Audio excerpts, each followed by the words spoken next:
Lombardo, everybody's sitting there. And you can hear the music playing I remember, this is where I'm a total dumbass. Okay. I can hear the music playing in the dressing room, and I'm like,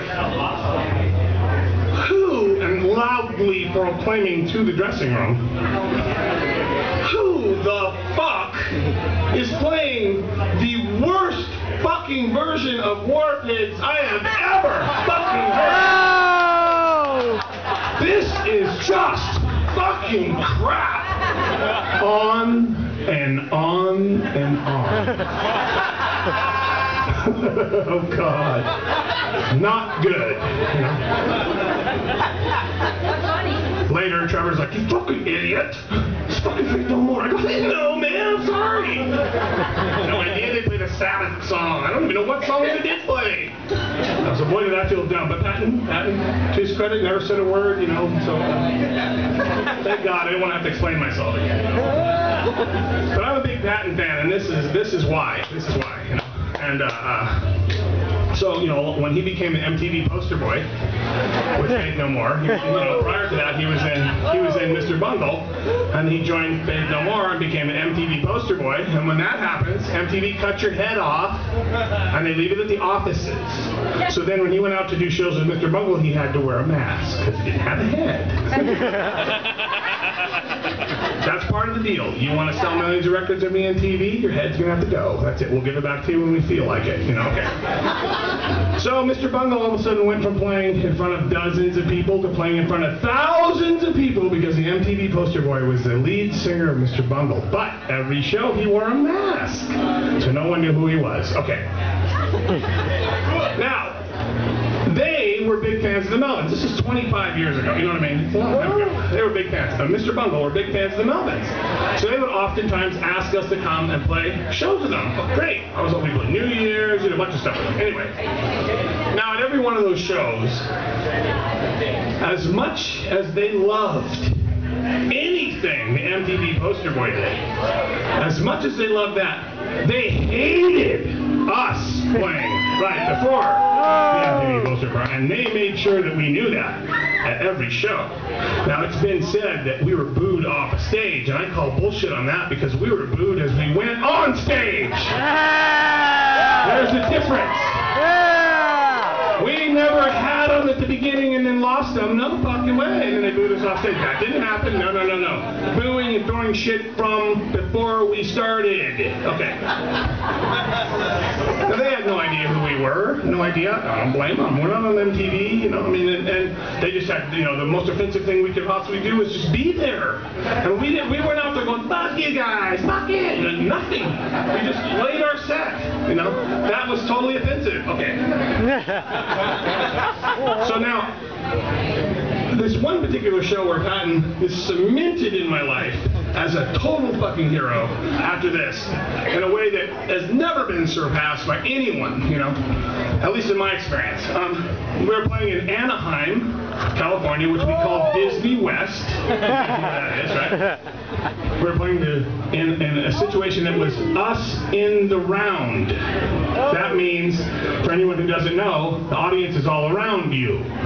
3,000, 4,000 people. Now, that means no matter where we stood, we were staring down the barrel of hatred on all sides, and it was fucking brutal that night. Really brutal. Fuck you, shit raining on us, and you know, it was just terrible, the whole show. Okay. We love you! Yeah, great.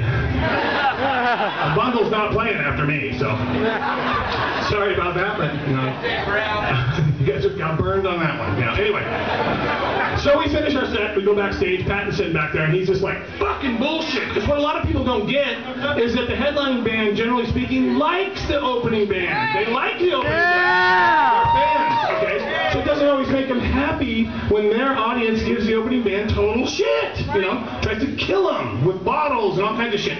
Just like tonight, everybody liked Emma, right? Yeah!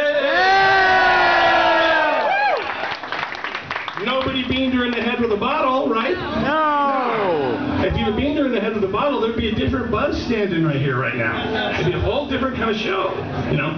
Anyway, so Patton's back there, this is fucking bullshit. You can't fucking believe those assholes. This is just fucking bullshit. Has a set list in his hand, tears them up into little pieces and throws them down. Said, fuck this, you know.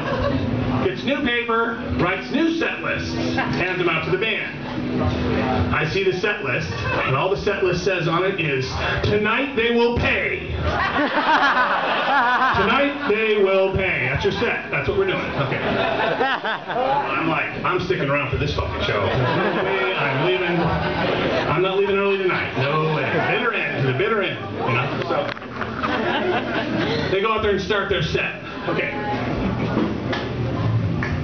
At the 30-minute mark, when all they have done is total white noise. I mean, it sounds like amplified motocross with lawnmowers through guitar amps, you know, with vacuum cleaners through distortion boxes. That's it. No music whatsoever. Just roaring. And the audience is just wanting to like it. And they're just taking it and taking it and taking it. But they're supportive because it's the MTV poster. He's somewhere. He's one of them. I'm sure of it because he's got a vest. But we're supporting him. Yes. It was just brutal. A brutal assault. Okay. And I'm like, this is pretty fucking cool. This is amazing. Okay. At the 50-minute mark, when it has been almost an hour of the solid noise, okay. Audience still there. Troopers, they're fucking gonna do it. We're gonna make it. This is Mike. You know, okay. Patton walks to the middle of the stage. I know it's Patton because I know which mask he's got on, you know. Drops his pants, standing there nude from the waist down. Turns around, takes his big eyedropper thing with a big bulb on it, shoves it up his ass. Squeezes it into his ass. Turns around in the front row of the audience and fires it 7 or 8 feet straight back in the audience. And all I could think was, you know, some of those baby rockers had their mouths open. You know it. And I was like, sometimes it's fucking great. Sometimes it works, you know. Sometimes the world is a right place, you know. Okay. Now, why does that make him an even bigger hero to me? You know why? Because no one has ever defended me like that.